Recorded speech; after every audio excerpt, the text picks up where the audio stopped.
తాకట్లో ఉన్న మీ బంగారాన్ని విడిపించి ఆ రోజు ఆన్లైన్ రేటుకి కొంటాం. Sharma gold company. అందరికీ నమస్కారం. నా పేరు మాధురి. మీరు చూస్తున్నది సుమన్ టీవీ నెట్వర్క్. మరి మే 1వ తారీఖు నుంచి 15 తారీఖు వరకు ద్వాదశ రాసుల వారికి ఎలా ఉండబోతుందో మనకు తెలియజేయడానికి మనతో పాటు ఉన్నారు ప్రముఖ జ్యోతిష్య పండితులు బ్రహ్మశ్రీ నందిబట్ల శ్రీహరి శర్మ గురువు గారు. నమస్కారం గురువు గారు. వాగర్థావివ సంపృక్తౌ వాగర్థ ప్రతిపత్తయే జగతః పితరౌ వందే పార్వతీ పరమేశ్వరౌ ఆదిత్యాయ చ సోమాయ మంగళాయ బుధాయ చ గురుశుక్రశనిభ్యశ్చ రాహవే కేతవే నమః. శృంగేరి జగద్గురు పీఠాధిపతులకి కంచి పీఠాధిపతులకి నమస్కారములు తెలియజేసుకుంటూ కార్యక్రమాన్ని ప్రారంభిద్దాం. గురుగారు, మకర రాశి వారికి ఎలా ఉండబోతుంది అంటారు? మే 1వ తారీఖు నుంచి 15వ తారీఖు వరకు 12 రాశుల్లో జన్మించినటువంటి వారికి ఏ విధంగా ఉండబోతుందో తెలుసుకునే ప్రయత్నం చేద్దాం.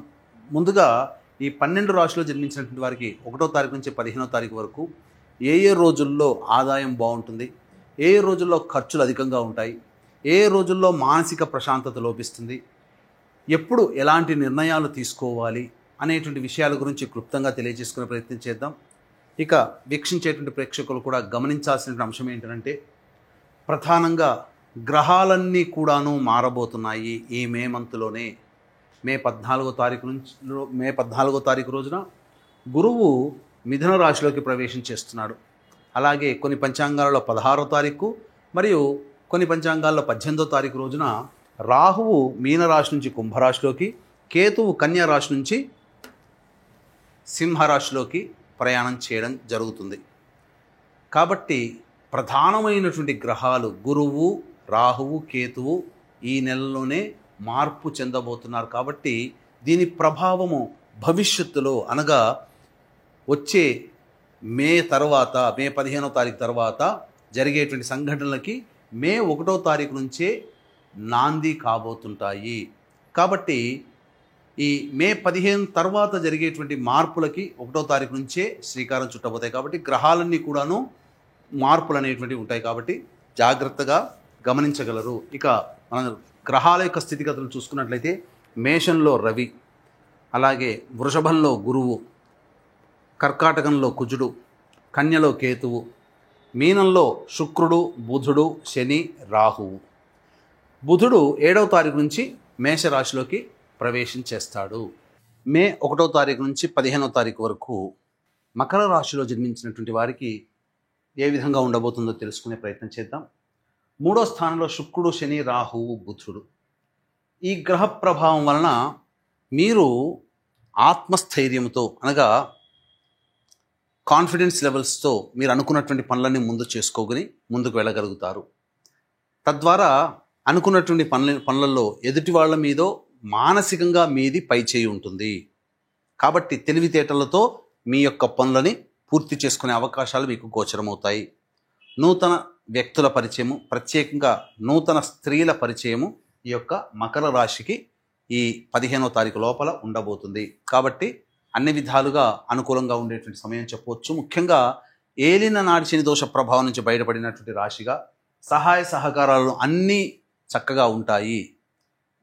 సోదర సోదరీమణులు, అలాగే కోల్పోయినటువంటి బంధాలు అన్నీ కూడా తిరిగి మీకు చెంత చేరుతాయి. ఆనందకరమైనటువంటి జీవితాన్ని పొందుతానని చెప్పవచ్చు. ఇక చతుర్థ రవి బుధ సంచారము ప్రధానముగా బదిలీలకు జరిగేటువంటి అవకాశాలు ఉంటాయి. గవర్నమెంట్ ఉద్యోగస్తులైతే బదిలీలు కానీ, ట్రాన్స్ఫర్స్ కానీ, లేదా వేరే పనిచేస్తున్నటువంటి వ్యక్తులకి వేరే ప్రాంతానికి ట్రాన్స్ఫర్ అయ్యేటువంటి అవకాశాలు ఎక్కువగా గోచరమవుతున్నాయి. ఉద్యోగంలో జాగ్రత్తలు పాటించండి. అయితే ఉద్యోగాన్ని వీడేంత పరిస్థితులు అంటూ ఏమీ ఉండవు. అన్ని విధాలుగా సౌఖ్యం ఉంటుంది. ముఖ్యంగా కుటుంబ సౌఖ్యాన్ని 7వ తారీఖు తర్వాత మీరు పొందుతారు. కుటుంబ సభ్యులందరూ కలుసుకునే ప్రయత్నాలు జరుగుతాయి. తద్వారా ఆనందకరమైనటువంటి వాతావరణంలో ఈ మకర రాశిలో జన్మించినటువంటి వారు ఉంటారని చెప్పవచ్చు. ఇక పంచమ గురు ప్రభావము ఇది అనుకూలంగా ఉండేటువంటి సమయము. మకర రాశి వారికి అన్ని విధాలుగా యోగదాయకంగా ఉంటుంది. సంతాన మూలకంగా సంతోషాన్ని పొందుతారు. అనగా మీ సంతానము మీరు కోరుకున్నటువంటి స్థితిలో ఉంటారు.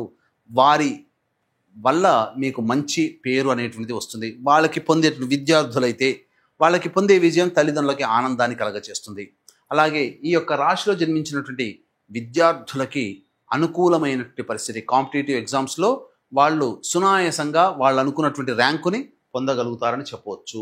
ఇక సప్తమ స్థానంలో కుజుడు స్తంభించి ఉన్నటువంటి కారణం ఇది కాస్త విచారించాల్సినటువంటి. కాబట్టి అంటే ఏంటి, మీరు ఏ వృత్తి ఉద్యోగ వ్యాపారాల్లో ఉంటారో తోటి వారితో కలుపుగోలుగా ఆనందంగా నవ్వుతూ పలకరించే ప్రయత్నం చేయండి.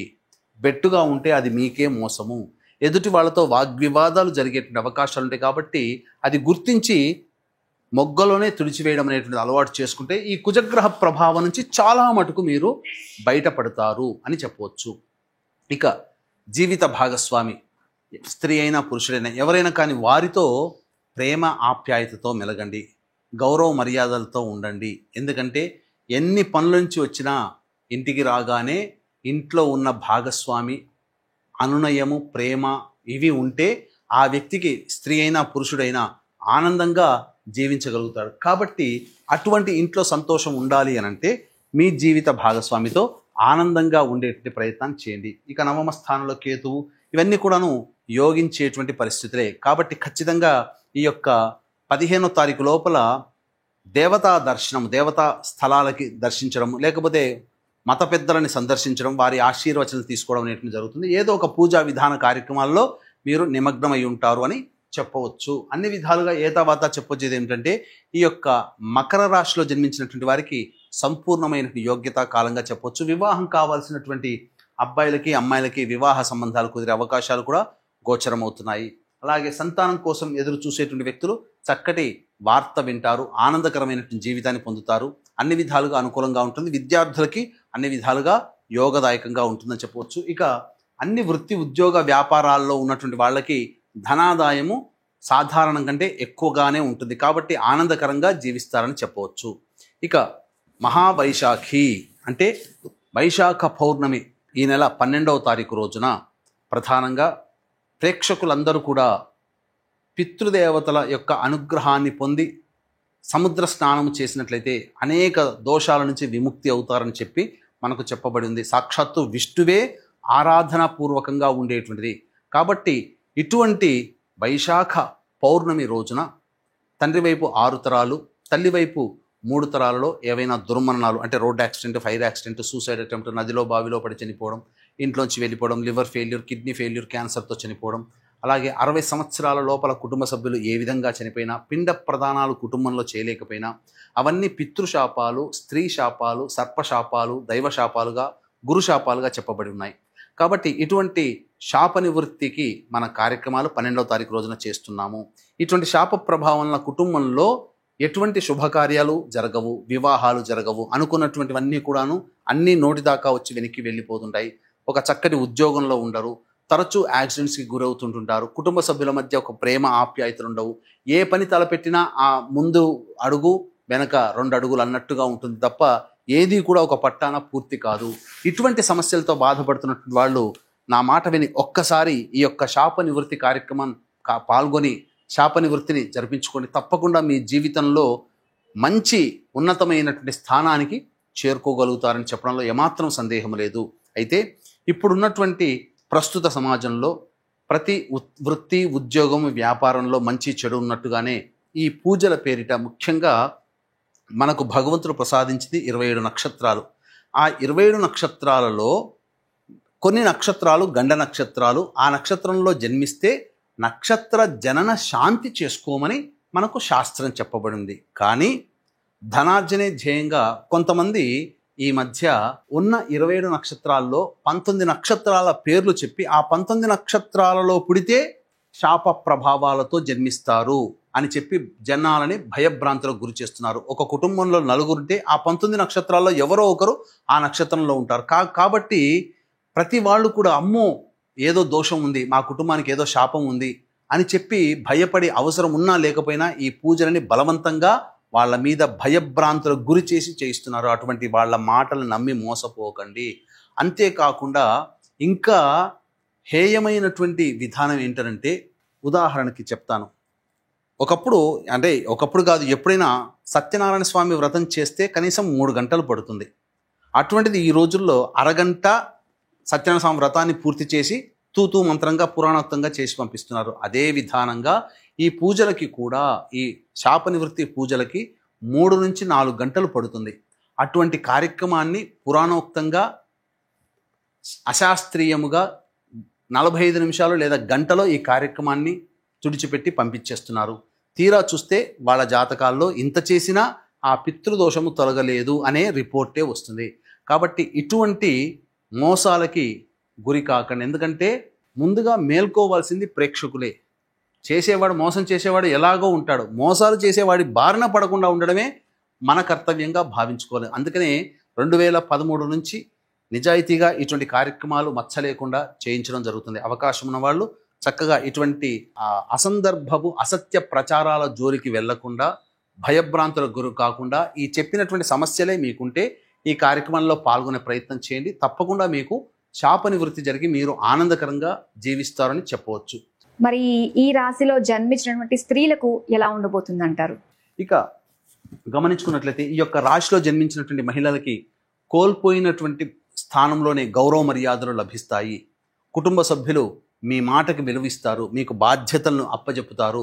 తద్వారా అన్ని విధాలుగా ప్రేమ ఆప్యాయతలు కుటుంబ సభ్యుల ద్వారా పొందడం, అంతేకాకుండా బయట మీరు చేస్తున్నటువంటి కార్యక్రమాల్లో మీకు ఇతరులు సహాయ సహకారాలు అందించడం ద్వారా మీ పనులని సులువుగా సజావుగా పూర్తి చేసుకుంటారని చెప్పవచ్చు. ఈ యొక్క రాశిలో జన్మించినటువంటి మహిళలకి సంతాన ప్రాప్తి కలుగుతుంది. అలాగే వివాహం కోసం ఎదురు చూసేటువంటి యువతులకి వివాహం జరిగేటువంటి అవకాశాలు గోచరమవుతున్నాయి. అన్ని విధాలుగా ఈ యొక్క మకర రాశిలో జన్మించినటువంటి మహిళలకి సంపూర్ణమైనటువంటి జీవనం ఉంటుందని చెప్పవచ్చు. అయితే 1, 2, 3, 4, 5 తేదీలలో రావాల్సినటువంటి రాణి బాకీలు వసూలవుతాయి. అన్ని విధాలుగా ధనాదాయం చాలా చక్కగా ఉంటుంది. మరీ ముఖ్యంగా ఇతరుల సహాయ సహకారాలతో మీరన్నీ పూర్తి చేసుకుంటారు. కాకపోతే 4, 5 తేదీల్లో మీరు కోపానికి గురవుతారు, కోపాన్ని ప్రదర్శించే అవకాశాలు ఉంటాయి. కాబట్టి మీ యొక్క కోపాన్ని తగ్గించుకునే ప్రయత్నం చేయండి. ఇక 6, 7 తారీఖులో కనుక చూసుకున్నట్లయితే ప్రధానంగా సమస్యలు అధికంగా ఉంటాయి, ఖర్చులు కూడా అధికంగా ఉంటాయి. ఒక జిగ్జాగ్ లాగా ఉంటుంది. ఏ పని చేయాలన్నా మీకు ప్రశాంతత ఉండదు. ప్రతి పనులలో ఆటంకాలే ఎదురవుతాయని చెప్పవచ్చు. ఇక 8, 9, 10 తేదీల్లో కనుక చూసుకున్నట్లయితే సంతానం మూలకంగా ఖర్చులు, సంతానం మూలకంగా విభేదాలు, అలాగే సంతానంతో సమస్యలు ఎదురవుతాయి. కాబట్టి జాగ్రత్తలు పాటించండి. ఆస్తిపాస్తులకు సంబంధించినటువంటి విషయాలు చర్చకు వస్తాయి. ఇక 11, 12, 13, 14, 15 తేదీలో కనుక చూసుకున్నట్లయితే ప్రధానంగా అన్ని వృత్తి ఉద్యోగ వ్యాపారాల్లో ఉన్నటువంటి వారికి చక్కటి విజయాలు పొందుతారు. అలాగే రావాల్సినటువంటి డబ్బు కంటే ఎక్కువగా డబ్బు లభించడం, తద్వారా మీ యొక్క ఖర్చులని, సమస్యల్ని అధిగమించగలుగుతారు. అన్ని విధాలుగా సంతోషంగా కుటుంబ సభ్యులతో ఆనందంగా గడుపుతారని చెప్పవచ్చు. ఏ తర్వాత చెప్పొచ్చేది ఏమిటంటే 6, 7, 8, 9, 10 తేదీల్లో మాత్రం ఈ 5 రోజుల్లో జాగ్రత్తలు పాటించండి. డబ్బులు ఖర్చులు అవుతాయి, సమస్యలు వస్తాయి. కాబట్టి తెలివితో అధిగమించే ప్రయత్నం చేయండి. ఏం పరిహారాలు చేసుకున్నట్లయితే ఈ 15 రోజులు కాస్త వీళ్ళు ఉపశమనంగా ఫీల్ అవ్వగలిగే ఛాన్స్ ఉంటుందంటారు గురువుగారు? ఈ యొక్క మకర రాశిలో జన్మించినటువంటి వారు సమస్యల నుంచి బయటపడాలి అని అంటే ప్రతిరోజు కూడా అవకాశం ఉన్నప్పుడల్లా నవగ్రహాల చుట్టూ శివాయ నమః అంటూ 27 ప్రదక్షిణలు చేసి శివాలయంలో అర్చన జరిపించుకోండి. చాలా సమస్యలు పరిష్కారం అవుతాయని చెప్పవచ్చు. గురుగారు, మే 1 నుంచి 15 వరకు ద్వాదశ రాశుల వారికి ఎలా ఉండబోతుందో, ఎలాంటి పరిష్కార మార్గాలు వాళ్ళు పాటిస్తే అంతా మంచి జరుగుతుంది అన్న విషయాలు మాకు తెలియజేసినందుకు ధన్యవాదాలు. సర్వం శ్రీ ఉమామహేశ్వర పరబ్రహ్మార్పణమస్తు.